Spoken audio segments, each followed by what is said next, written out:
कोई कह रहा है कि मैं सरयू नदी में चले आऊंगा, कोई कह रहा है कि राष्ट्रपति को नासिक आया जाए, कोई कह रहा है कि ये पाठ पढ़ाया जाएगा शिक्षा सेंटर में और जहां पर अस्पताल में पढ़ाया जाएगा।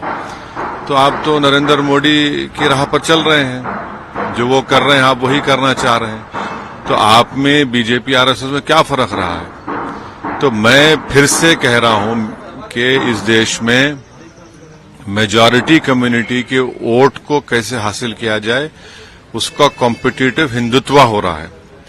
और मैं इस देश के मुसलमानों से अपील कर रहा हूं कि आप लोग देखिए, ये जो खेल हो रहा है इसमें क्या हो रहा है बताइए। कॉम्पिटिटिव हिंदुत्व की पॉलिटिक्स को अपनाया जा रहा है। अगर अभी भी इस देश के सेकुलर जहन रखने वाले हमारे हिंदू भाई और मुसलमान जो इसको नोटिस नहीं लेंगे तो फिर नुकसान किसका होगा? भाई आपको शिकायत मुझसे होगी, बताइए इस पर क्या बोलेंगे आप? ये जो सब तमाशे किए जा रहे हैं ये क्या है? फिर बोलिए सरयू नदी को जाएंगे, कोई बोला कि नासिक को आया जाए, कोई कहा जा रहा है कि ये पाठ पढ़ाया जाएगा, हनुमान चालीसा पढ़ाया जाएगा स्कूल्स में, अस्पतालों में। क्या हो रहा है फिर ये? क्या ये कॉम्पिटिटिव हिंदुत्व नहीं है? क्या ये मेजॉरिटी कम्युनिटी के वोट को हासिल करने की पूरी कोशिशें नहीं की जा रही हैं? फिर ये कहां पर सेकुलरिज्म दफन हो गया? सर, अभी राम मंदिर के दर्शन के मसले पे भी कांग्रेस पार्टी के लोग मकर संक्रांति पे दर्शन करके आए, कहे 22 तारीख को नहीं जाएंगे मकर संक्रांति तो, लेकिन लोग दर्शन करके आए। नहीं, इतना जो आप जो पॉलिटिक्स ऑफ कंफ्यूजन करना चाह रहे हैं, इससे फायदा किसको हो रहा है?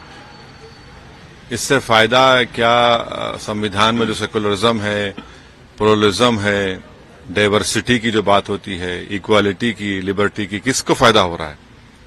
आप तो वही कर रहे हैं जो मोदी चाह रहे हैं। अब बताइए फर्क क्या है फिर? यही तो हमारी शिकायत रही है, यही तो हम लड़ रहे हैं और इसीलिए हम पर इल्जाम लगा दिया जाता है। भाई आप सरयू नदी को जाएंगे, कोई कहता है वहां नहीं जाएंगे, कोई राष्ट्रपति कह रहा है कि नासिक आ जाइए, कोई कह रहा है कि दिल्ली के स्कूल अस्पतालों में हम हनुमान चालीसा और ये कर देंगे। तो फिर फर्क क्या बचा है आप में? अभी भी वक्त है कि इस देश के सेकुलर जहन रखने वाले हमारे हिंदू भाइयों से, दलित भाइयों से, आदिवासी भाइयों से, ओबीसी सेक्शन के कई बड़े लोग हैं और खासतौर से मुसलमानों से अब मैं ये गुजारिश कर रहा हूं कि देखिए ये आप ही के सामने हो रहा है ना, और इसका जिम्मेदार मैं नहीं हूं। सर, राहुल गांधी एक नई यात्रा शुरू कर रहे हैं, उस पर चलिए वो निकले हैं तो अब देखिए क्या होता है। तेलंगाना में सरकार बना ली, तेलंगाना भी आज पे यात्रा करके गए थे। नहीं, चलिए अब देखिए, यात्रा कर रहे हैं, चलिए यात्रा की उनकी यात्रा है, उनकी पार्टी बोलेगी कितना फायदा होगा नहीं होगा, क्या होगा नहीं होगा, ये तो आपको हमको मालूम हो जाएगा।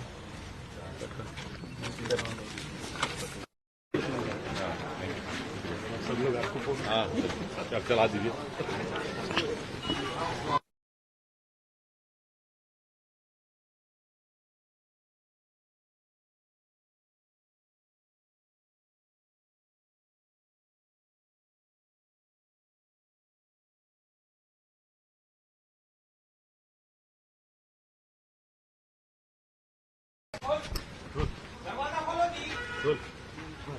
सर, आपने ट्वीट किया है छोटा रिचार्ज और क्या क्या बातें बोली हैं, किसके लिए बोला है आपने? मैंने जब ये मैंने देखा कि दिल्ली के मुख्यमंत्री और उनकी सरकार ये तय की है कि हर ट्यूसडे को वो सुरेंद्रकांड किताब पढ़वाएंगे, हनुमान चालीसा पढ़वाएंगे, तो उस पर मैंने ये किया है कि भाई आप लोग बीजेपी से क्या डिफरेंट है? आप में बीजेपी आरएसएस में कोई फर्क नहीं है। आप इनका हिपोक्रेसी देखिए कि कोई कह रहा है कि मैं सरयू नदी में चले आऊंगा, कोई कह रहा है कि राष्ट्रपति को नासिक आया जाए, कोई कह रहा है कि ये पाठ पढ़ाया जाएगा शिक्षा सेंटर में और जहां पर अस्पताल में पढ़ाया जाएगा। तो आप तो नरेंद्र मोदी की राह पर चल रहे हैं, जो वो कर रहे हैं आप वही करना चाह रहे हैं। तो आप में बीजेपी आरएसएस में क्या फर्क रहा है? तो मैं फिर से कह रहा हूं कि इस देश में मेजॉरिटी कम्युनिटी के वोट को कैसे हासिल किया जाए, उसका कॉम्पिटिटिव हिंदुत्व हो रहा है। और मैं इस देश के मुसलमानों से अपील कर रहा हूं कि आप लोग देखिए, ये जो खेल हो रहा है इसमें क्या हो रहा है बताइए। कॉम्पिटिटिव हिंदुत्व की पॉलिटिक्स को अपनाया जा रहा है। अगर अभी भी इस देश के सेकुलर जहन रखने वाले हमारे हिंदू भाई और मुसलमान जो इसको नोटिस नहीं लेंगे तो फिर नुकसान किसका होगा। भाई आपको शिकायत मुझसे होगी, बताइए इस पर क्या बोलेंगे आप। ये जो सब तमाशे किए जा रहे हैं ये क्या है फिर बोलिए। सरयू नदी को जाएंगे, कोई बोला है कि नासिक को आया जाए, कोई कहा जा रहा है कि ये पाठ पढ़ाया जाएगा, हनुमान चालीसा पढ़ाया जाएगा स्कूल्स में, अस्पतालों में। क्या हो रहा है फिर ये? क्या ये कॉम्पिटिटिव हिंदुत्व नहीं है? क्या ये मेजॉरिटी कम्युनिटी के वोट को हासिल करने की पूरी कोशिशें नहीं की जा रही हैं? फिर कहां पर सेकुलरिज्म दफन हो गया? सर, अभी राम मंदिर के दर्शन के मसले पे भी कांग्रेस पार्टी के लोग मकर संक्रांति पे दर्शन करके आए। कहे 22 तारीख को नहीं जाएंगे मकर संक्रांति, तो लेकिन लोग दर्शन करके आए। नहीं, इतना जो आप जो पॉलिटिक्स ऑफ कंफ्यूजन करना चाह रहे हैं, इससे फायदा किसको हो रहा है? इससे फायदा क्या संविधान में जो सेकुलरिज्म है, प्लुरलिज्म है, डाइवर्सिटी की जो बात होती है, इक्वालिटी की, लिबर्टी की, किसको फायदा हो रहा है? आप तो वही कर रहे हैं जो मोदी चाह रहे हैं। अब बताइए फर्क क्या है फिर? यही तो हमारी शिकायत रही है, यही तो हम लड़ रहे हैं और इसीलिए हम पर इल्जाम लगा दिया जाता है। भाई आप सरयू नदी को जाएंगे, कोई कहता है वहां नहीं जाएंगे, कोई राष्ट्रपति कह रहा है कि नासिक आ जाइए, कोई कह रहा है कि दिल्ली के स्कूल अस्पतालों में हम हनुमान चालीसा और ये कर देंगे। तो फिर फर्क क्या बचा है आप में?